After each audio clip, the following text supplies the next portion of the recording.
How to delete messages for both sides in Zangi.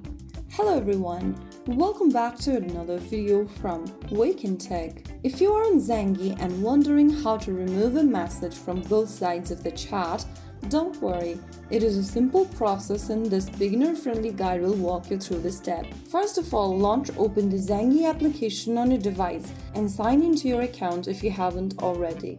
Once you're signed in, from the chat screen of Zangi, go ahead and locate a message or a chat to find the specific message you'd like to delete.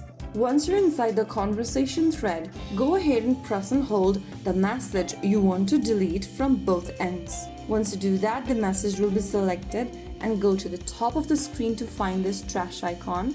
Click on it, and to delete the messages from both sides, you and the recipient or you and your friend tap on this little delete for everyone option and click delete.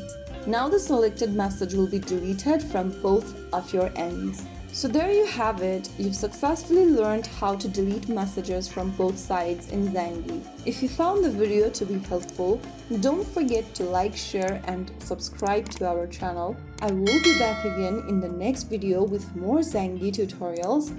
Thanks for watching.